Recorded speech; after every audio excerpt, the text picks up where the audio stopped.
Shalom sahabat Skriptura. Pada video seri Renungan Skriptura kali ini, kita akan membahas bacaan dalam Kisah Para Rasul 22 ayat 3 sampai yang ke-7 dengan melihat 3 kata kunci dari bahasa Yunani untuk kita memahami inti dari pengalaman Paulus. Kata kunci yang pertama yaitu selotes, artinya orang yang giat atau penuh semangat.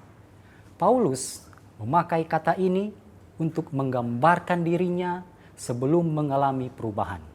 Ia adalah pribadi yang sangat serius dan penuh dalam keyakinan. Dan kata kunci yang kedua yaitu dioku, artinya mengajar, memburu, atau menganiaya. Kata ini menunjukkan tindakan nyata Paulus. Ia tidak hanya memiliki keyakinan, tetapi juga bertindak dengan keras terhadap orang-orang yang ia anggap berlawanan. Dan kata kunci yang ketiga yaitu phos, artinya terang atau cahaya. Kata ini muncul saat Paulus mengalami peristiwa di jalan. Dia terguncang oleh angin besar dari langit. Dan kejadian tersebut menjadi momen penting dalam hidupnya. Refleksi singkat dari teks ini memperlihatkan perjalanan hidup Paulus yang sangat jelas. Dia adalah seorang yang penuh semangat, seorang selotes. Ia tidak setengah-setengah dalam menjalani keyakinannya. Namun, semangat itu diarahkan dengan cara yang salah. Ia melakukan dioko, mengajar dan menganiaya orang-orang percaya. Ia merasa sedang membela kebenaran. Namun hal tersebut justru melawan kehendak Tuhan. Lalu terjadi momen penting. Terang besar, phos, datang dari langit dan menyinarinya.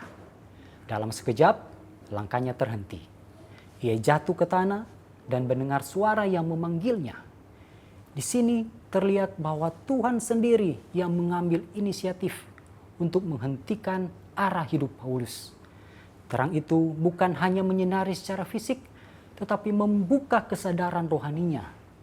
Ketika Paulus bertanya siapa yang berbicara, ia berhadapan dengan Tuhan Yesus. Dari sini kita melihat bahwa perubahan hidup tidak dimulai dari usaha manusia, tetapi dari perjumpaan dengan Tuhan. Teks ini mengajarkan bahwa semangat saja tidak cukup. Seseorang bisa sangat giat, tapi tetap berada di arah yang salah. Namun sisi baiknya, Tuhan bisa mengubah arah hidup siapapun. Ketika terang dari Tuhan datang, hidup yang sebelumnya berjalan ke arah yang salah bisa diarahkan kembali ke jalan yang benar. Kiranya kita belajar untuk peka terhadap terang dari Tuhan, sehingga hidup kita tidak hanya penuh semangat, tetapi juga berjalan sesuai dengan kehendaknya. Terima kasih sudah menyimak dan sampai jumpa di video seri Renungan Skriptura selanjutnya.